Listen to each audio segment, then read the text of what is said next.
Kalau kita melihat hadis-hadis tentang masalah larangan niyahah, Bu, itu umum, ya, sangat umum. Seperti Nabi SAW mengatakan, isnatani fin nasi huma bihi kufrun, at-ta'nu fin nasabi wan niyahatu alal mayyit. Dua perkara kalau terjatuh maka jatuhlah dalam kekufuran. Salah satunya adalah mencela nasab dan meratap orang mati. Kemudian di dalam hadis Nabi SAW mengatakan bahwa sebab di antara azab kubur itu, maksudnya si mayat itu merasa tersiksa dengan azab itu adalah biniyahatil hayy, karena ratapan orang yang hidup. Jadi di sini tidak dicerita orang yang ada di kubur, tapi cerita orang yang meratap. Berarti siapapun orang yang dikubur, apakah dia orang soleh, apakah dia orang baik, kalau diratapi gitu ya, maka dia akan tersiksa hatinya. Ingat, tersiksa hatinya, bukan tersiksa badannya ya. Diazab di sini bukan azab fisik, bukan. Tapi merasa sedih dia di dalam kuburannya. Kenapa kok saya walaupun sudah mendapatkan nikmat kubur, kok diratapi? Saya sudah senang di sini. Sehingga dia akan merasa sedih juga gitu, si mayat yang ada di dalam kuburan itu.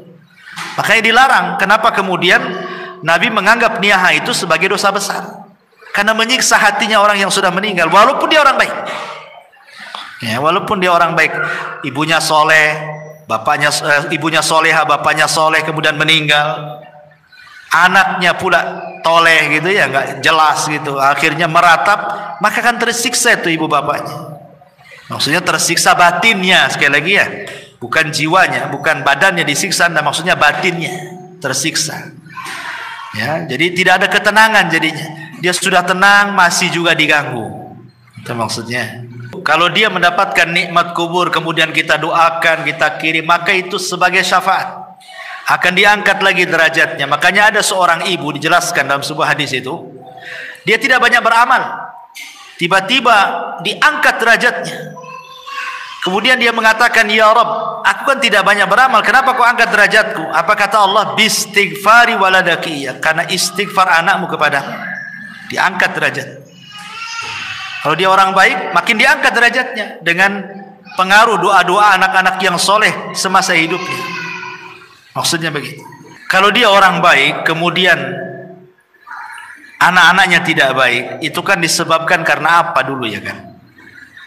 Apakah orang tua ini sudah berusaha mendidik, tapi Allah takdirkan anak pula jadi fitnah, maka orang tua berlepas diri karena dia sudah mendidik.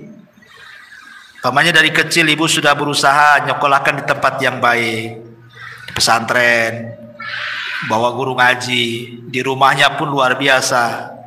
Setelah besar pula, tiba-tiba orang tua meninggal, anaknya pula terkena pergaulan bebas, jahat, akhirnya futur, tidak istiqomah, akhirnya tidak soleh kan.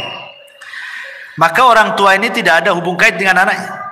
Sebagaimana Nuh alaihi salatu wassalam ketika berusaha mengajak Kan'an naik ke atas perahu, ya bunayyarkam ma'ana, naik wahai anak. Tapi Kan'an tak mau. Akhirnya Allah mengatakan, sudah tinggalkan, innahu laisa min ahlik, dia bukan keluargamu lagi.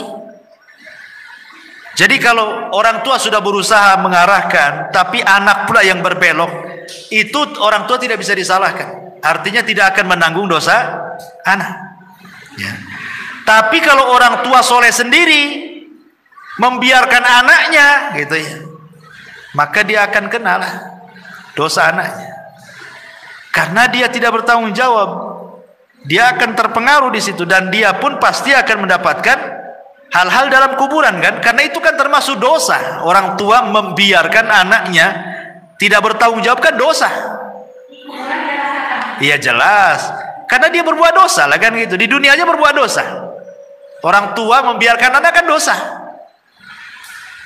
Jelas dosa anak. Bahkan itu termasuk durhakanya orang tua kepada anak.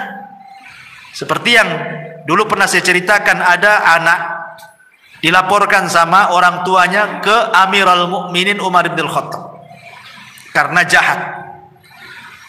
Kata orang tua ini, wahai Amirul Mukminin, hukum anak saya, jahat dia sama saya, kata.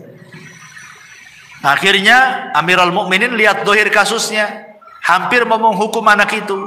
Kata anak itu cerdas, tunggu dulu wahai Amirul Mukminin, bisa nggak saya bicara? Kata Amirul Mukminin, bicara.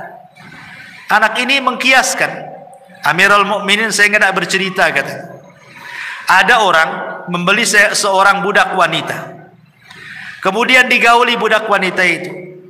Setelah hamil dia tidak suka kehamilannya, dia hanya ingin gauli saja.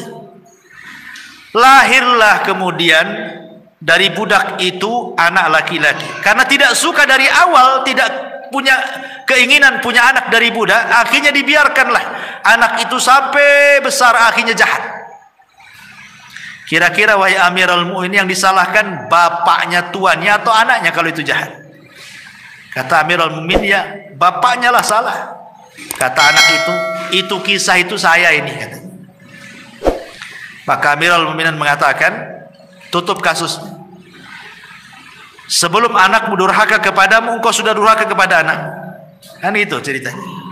Ya, jadi tidak semua durhaka itu berasal dari anak orang tua. Orang tua pada anak pun bisa durhaka, gitu maksudnya. Ketika tidak mendidik, kan. Berarti kan dosa besar, dia melanggar karena tidak bertanggung jawab. Sementara Rasul mengatakan kullukum ra'in wa kullukum mas'ul. Kalian itu pemimpin dan akan ditanya setiap kepemimpinannya, kan. Ya jelas pengaruh itu. Dosa anak itu akan terbawa kalau itu kesalahan orang tua. Ya, wallahu a'lam.